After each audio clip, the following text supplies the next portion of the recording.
कंस के कहने पर पूतना ने तैयारी की और चल दी। और कहां चल दी? जहां सभी लोग गोकुल में बधाई देने जा रहे हैं। अब पूतना ने एक निश्चय कर लिया कि ये जांच कैसे करूंगी कि भैया का काल किस घर में पैदा हुआ है। तो मन में सोच लिया जहां सभी लोग बधाई लेके जा रहे होंगे ना, और 6 महीने तक के जितने बच्चा होंगे सबको मार के आऊंगे। अब देखा सभी उधर नंद बाबा के आंगन में थाल ले लेके जा ही रहे हैं बधाई देने के लिए। सोई घूंघट में से कहने लगी, ओरी बहना कहाँ जा रही है? बोली तो ना पतो। हाँ बोले नंद बाबा के यहाँ जा रहे हैं, लाला भाई वो लाला, चल तू बधाई दे। ये अब गांव के पास पड़ोस के लोगों को का मालूम। देखो भैया अब कथा ब्रज भाषा में हो रही है, ये मत कहियो कैसी भाषा में दीदी बोल रही। अब कथा ब्रज भाषा में होगी क्योंकि कथा ब्रज में पहुंच गई है, इसलिए अब ये ब्रज भाषा में कथा चल रही है। कहने लगी चल तू भी चल। काहे को? बोले काहे को का दारी तू ही ले, ये बधाई बट रही है, देख सोने की थाल बट रही है। अब पूतना समझ गई और उन्हीं सभी ब्राह्मणी के संग में लग गई और वहीं 85 चौक के आंगन में पहुंच गई जहाँ नंद रानी के महल में लाला खेल रहे थे पालना। मैया लाला को खिला रही थी पालने में। अब वो तो जो बधाई देने गए वो तो सब बधाई दे रहे हैं। अच्छा काम करने वाले को अपनी ताक अलग रहती है, हाँ जी या ना जी, वो उसकी नजर वही होगी जो जिस काम के लिए आया है। अब पूतना की तो बाई पर नजर कि लाला कहाँ है, वो लाला कहाँ है। अब धीरे धीरे छानबीन करके उस 85 चौक के आंगन में से वही पहुंच गई जहां लाला पालना में सो रहा और मैया झुला रही थी। एकदम नंदरानी ने देखा, कहने लगी अरे आजा आजा बहन आजा। मैया कहने लगी कि मोको कछु पहचान में ना आई, बुढ़ापे का समय 85 वर्ष की हो गई है मैया, मोको कुछ समझ में ना आई कि कौन है।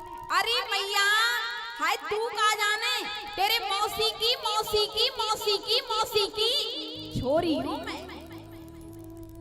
मैया बोली मौसी? अब जैसे ज्यादा पूछूंगी तो गुस्सा हो जाएगी। अगर किसी के घर जाओ रिश्तेदारी में और वो जो ज्यादा छानबीन करे तो थोड़ा बुरा लगता है, कितनी छानबीन कर। मैया बोली अब ज्यादा पूछूंगी कौन सी मौसी की है कौन सी मौसी की, तो जकाएगी रिश्ता निकालन को बैठ गई। बोली होगी कोई बात नहीं, ऐसो कर देख लाला को तू पालना झोला और अतिथि आ रहे हैं, मैं अतिथि का सम्मान कर दूं। आ मानी नहीं और तिथि मानी समय, जिसके आने का कोई समय नहीं होता उसको अतिथि कहते हैं। मेहमान अलग होता है, मेहमान मान के द्वारा बुलाया जाता है। आ मानी नहीं, तिथि मानी समय, जिसके आने का कोई समय नहीं है उसको बोलते हैं अतिथि। तो मैया के यहाँ कौन कब आ जाए कोई पता नहीं है, तो मैया बोली मैं अतिथि सत्कार कर लूं और तू ऐसा कर लाला को पालना में झूला और लाला को अगर जाग जाए तो गोद में ले लेना। अभी तो मैंने लिटाला है, अभी तो जाग रहा है, दूध पिलाल के मैंने पालना में लिटाल दिया। अब जब दूध की बात कही तो पूतना को तो पहले ही पता था, क्यों दुग्ध पान कराने के ही लिए तो पूतना गई स्तनों में जहर लगा के। बोली मैया बाकी चिंता मत कर, अगर लाला दूध पान करेगा मैं करा दूंगी, अब तू लाला की चिंता तो मुंह पे छोड़ दे, तू अपना काम देख जाके। अब मैया चली गई और पूतना ने पालना की तरफ कदम बढ़ाया। जैसे ही पूतना ने कदम बढ़ाया कि मेरे गोविंद ने पूतना मौसी को देख करके अपने दोनों नेत्र बंद कर दिए। पूतना मौसी को देखकर जब नेत्र बंद कर लिए तो कई भक्तों का आश्चर्य हुआ कि भगवान ने नेत्र बंद क्यों कर लिए।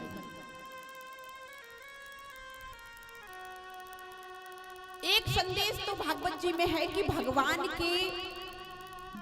ने नेत्र इसलिए बंद कर लिए कि जो माँ यशोदा काम कर रही हैं, दुग्ध स्तपान करा रही हैं, वही काम आज मौसी करेगी।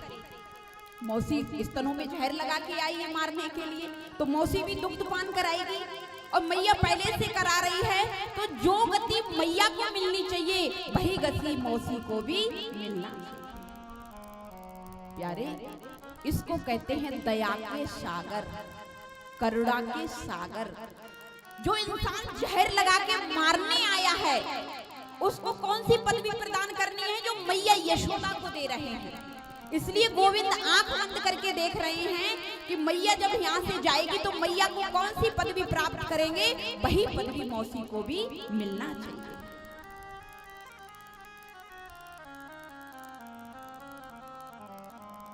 एक संत का भाव है ब्रज में, कहते हैं भगवान ने इसलिए भी आंखें बंद कर ली कि भगवान के एक नेत्र में सूर्य और दूसरे नेत्र में चंद्रमा है। अगर पूतना सूर्य और चंद्रमा का दर्शन भगवान की आंखों से मिला के कर लेती तो पूतना जल करके नष्ट हो जाती, इसलिए भगवान ने आंखें बंद कर ली। एक भाव ये भी मिलता है संतों के द्वारा कि भगवान ने आंखें इसलिए बंद कर ली कि मैं तो माखन मिश्री खाने के लिए आया था और मौसी पहले ही जहर पिलाने आ गई। अब जहर तो हम पे तो पिया नहीं जाएगा, छोटा सा बालक बन के आया हूं, मैं जहर पीना क्या जानूं। तो आंख बंद करके भोले बाबा को याद किया।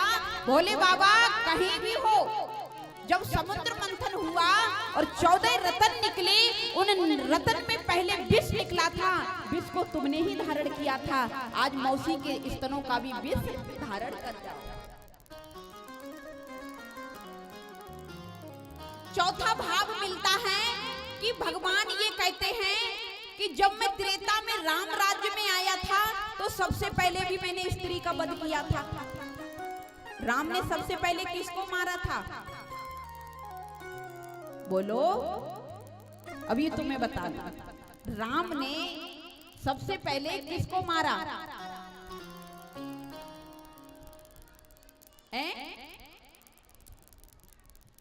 बोलो मैया, काऊ ना पता। देखो कितनी अच्छी हमारे बाबा, जोरदार तालियां बजाओ इनके लिए। कथा तो हमें लग रही बाबा सुन रहे हैं, मैया मनते ना सुन रही हैं। जब भगवान राम आए थे तो सबसे पहले गुरु विश्वामित्र के द्वारा धनुष यज्ञ इत्यादि की रक्षा करने के लिए गए तो ताड़का का वध किया था। तो भगवान राम का मैंने जब अवतार प्रकट किया त्रेता में तो ताड़का को मारना पड़ा, और अब जब भगवान कृष्ण का रूप धारण करके द्वापर में आया हूं तो पहले सबसे पहले क्या पूतना को ही मारना पड़ेगा। इसलिए भगवान डर रहे हैं, इसलिए आंखें बंद कर ली।